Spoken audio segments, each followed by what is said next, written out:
Dengan penurunan tersebut, sejumlah sektor juga telah dibuka, mulai dari tempat ibadah, pusat perbelanjaan, sarana atau fasilitas olahraga, termasuk izin pembelajaran tatap muka atau PTM.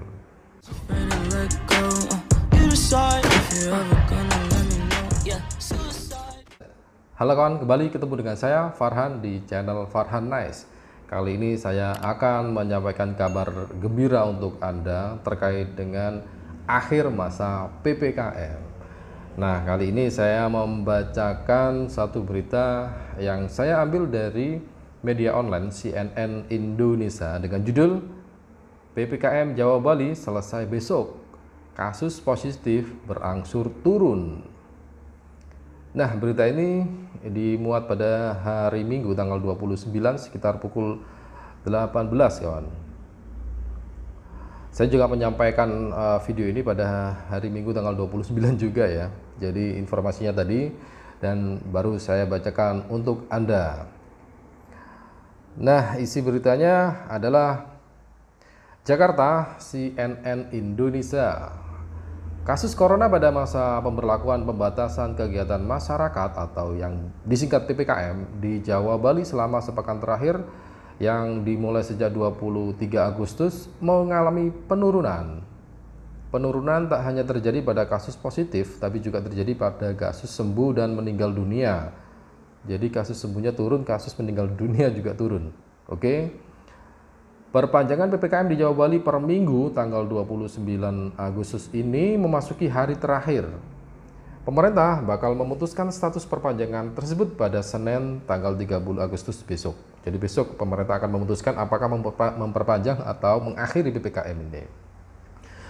Nah, perpanjangan pekan lalu menjadi yang kelima sejak pemerintah menarik rem darurat PPKM pada 3 Juli hingga 20 Juli. Jika besok diperpanjang, PPKM berjenjang dengan demikian menjadi yang ke-6. Baru sadar saya ternyata PPKM ini berjenjang hingga sampai ke-6 ya. Sementara itu, secara total angka kasus positif di Jawa Bali selama sepekan terakhir PPKM mencapai 46.151 kasus. Mencapai 46.000. Penurunan kasus terutama terlihat mulai dari Kamis tanggal 26 Agustus dengan rata kasus di bawah 10.000. Ya cukup drastis ya, dari 46 menjadi 10.000, 46.000 menjadi 10.000. Sebaran kasus positif harian paling banyak selama sepekan terakhir masih didominasi Jawa Barat dengan rata-rata kasus di atas 5.000. Hariannya mencapai 5.000. Fantastis juga ini. Disusul Jawa Timur dengan rata-rata kasus di atas 1.000, sedangkan sisanya seperti di DKI Jakarta, Banten, DIY, dan Bali, rata-rata penambahan kasus positif masih di bawah 500. Padahal di daerah yang tersebut seperti Jakarta, Bali dulunya sempat mengalami angka tertinggi ya. Sekarang sudah mulai menurun. Penambahan kasus positif di Jawa Bali terbanyak tercatat pada 24 dan 25 Agustus lalu. Dengan penambahan kasus di atas 10.000, kemudian berturut-turut setelahnya kasus positif turun hingga 4.000 kasus per hari. Sedangkan untuk kasus meninggal dunia selama sepekan terakhir PPKM, angkanya juga relatif turun sejak 24 Agustus. Sempat mencapai angka tertinggi pada 24 Agustus. Angkanya hingga 28 Agustus turun hingga di kisaran 400 kasus per hari. Meninggalnya ya ini ya. Kasus meninggal dunia masih didominasi oleh Jawa Timur selama sepekan terakhir dengan rata-rata di atas 100 kasus. Wow, 100 kasus, 100 orang meninggal dunia dalam sepekan ya, sehari ya. Sementara 6 provinsi lain dalam sepekan terakhir masih mencatat kasus kematian di bawah 100 kasus. Kasus kematian tertinggi secara akumulatif di Jawa Bali tercatat pada 24 Agustus mencapai 715 kasus yang didominasi Jawa Barat dengan 314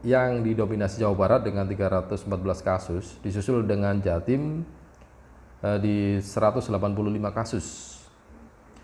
Kemudian untuk kasus sembuh selama PPKM sepekan terakhir di Jawa Bali, angkanya juga turun mencapai 7.099 pada 28 Agustus. Kasus sembuh tertinggi tercatat pada 24 Agustus mencapai 21.840 kasus. Langsung ya, sembuhnya banyak berarti. Kasus sembuh masih didominasi Jawa Barat dengan rata-rata di atas 5.000 kasus sembuh. Disusul Jawa Timur dengan rata-rata kasus sembuh di atas 1.000 kasus. Sementara itu, belum diketahui apakah pemerintah bakal memperpanjang atau menghentikan, termasuk kemungkinan menurunkan level PPKM di beberapa daerah. Pada pekan lalu, pemerintah telah menurunkan level PPKM di beberapa wilayah, termasuk Jabodetabek ke level 3. Mungkin sebelumnya di level 4 ya. Dengan penurunan tersebut, sejumlah sektor juga telah dibuka, mulai dari tempat ibadah, pusat perbelanjaan, sarana atau fasilitas olahraga, termasuk izin pembelajaran tatap muka atau PTM. Nah, ini yang baru saya ketahui bahwa pembelajaran tatap muka ini sudah mulai berlangsung di beberapa daerah, kawan. Yang sebelumnya kalau tidak salah, PTM atau pembelajaran tatap muka ini diterapkan pada zona yang memiliki level di selain 4, level 3, level 2, level 1 itu diperbolehkan untuk melakukan pembelajaran tatap muka. Dan memang disadari, kawan, penyebaran COVID yang varian baru ini cukup cepat dan cukup agresif, sehingga tidak dipungkiri saya pun pernah merasakan terpapar dengan COVID ini, kawan. Dimana saat itu yang saya rasakan adalah saya mengalami demam, setelah itu pening, dan berlanjut dengan sakit tenggorokan, kawan. Awalnya saya tidak mengira itu COVID ya, tapi akhirnya saya memutuskan untuk melakukan tes antigen, dan tidak disangka hasilnya ternyata positif. Dan yang kami lakukan adalah isolasi mandiri. Tapi menurut Inmendagri, instruksi dan juga instruksi Menko Marves ya, itu kan tidak boleh dilakukan isolasi mandiri ya, sehingga saya dibawa ke isolasi terpusat atau isoter yang ada di daerah saya. Saya rasa itu merupakan langkah antisipatif dari pemerintah ya, atau dari Pemda ya, di mana langkah tersebut diupayakan untuk adanya reaksi cepat terhadap pasien COVID ya. Jadi ditempatkan di isolasi terpusat, sehingga di situ bisa dilakukan observasi secara terpusat dan kontroli secara terpusat. Di tempat karantina tersebut benar-benar kita bisa melakukan isolasi karena tempatnya tertutup. Sementara untuk memenuhi kebutuhan kita sehari-hari seperti makan, minum, vitamin, dan obat-obatan juga disediakan, kawan.